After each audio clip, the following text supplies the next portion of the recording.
5 frogs are sitting on a log. 4 decided to jump off. How many are left? The answer is 5. Now, if you answered 1, I invite you to continue watching because there's a stark difference between deciding to do something and actually doing it. Hi, my name is Sam and welcome to my channel. In this video, I'll be talking about certain misconceptions that probably are holding you back from intentionally going after your goals. James Allen, in his book As a Man Thinketh, writes, "People are anxious to change their circumstances, but they are unwilling to change themselves. Therefore, they remain bound." I strongly agree with the statement that our beliefs dictate our behavior. So to intentionally grow, it is very important to tackle some of the mistaken belief systems that we have been holding all our lives. The first misconception is, I assume that I will grow automatically. When we were kids, our bodies grew automatically. But when we are older, we kind of carry the same pattern of thinking, maybe assuming that our mental, emotional, and spiritual growth can be automatic. But truth be told, we cannot simply grow. For example, if you have decided this year that you want to spiritually grow, simply reading your Bible and saying a word of prayer every day will definitely not give you the kind of results that you're looking for. Intentionally studying the word every day is what you really need. So, growth is not automatic. It needs to be backed by action. If you want to grow in a certain area, you have to back it with action consistently. The second misconception that people have is, I don't know how to grow.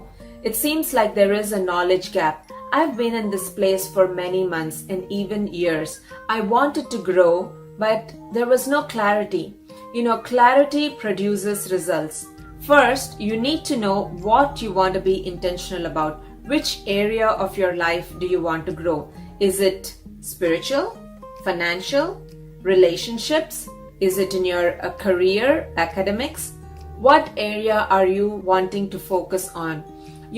I'd recently heard that the word priority came into English language in the year, I think, 1400s. And when it was introduced, it was a singular word in the sense that word priority is used singularly just for one thing. For 500 years, the word priority remained singular until the early 1900s when people started pluralizing the word for multiple things, priorities, meaning there are multiple first things. That kind of defeats the purpose. Now, if you have priorities, if you're chasing 2 rabbits at the same time, you will end up catching none.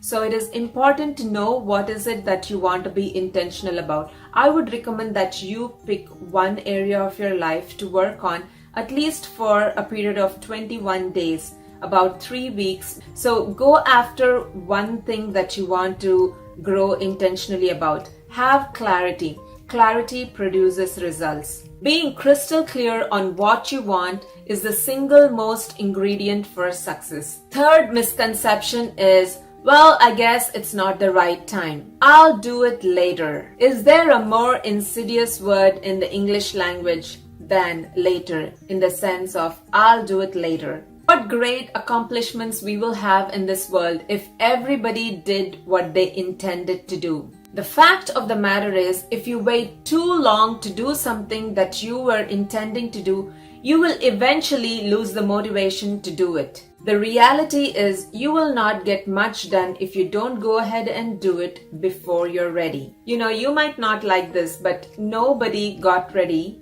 by simply waiting.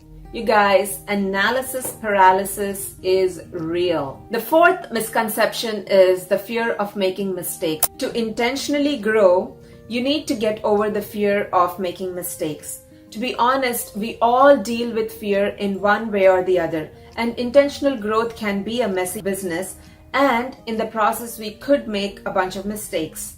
There is not a single person who has attained some level of significance who has not failed before. The fifth misconception is, I don't feel like doing it right now.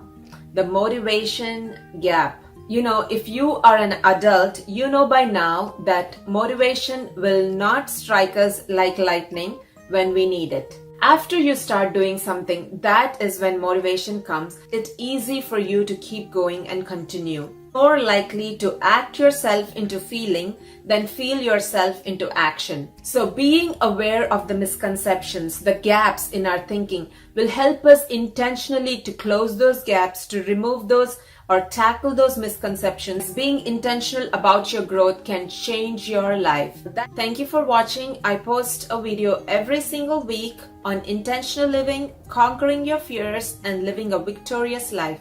I'll see you in the next video. Bye.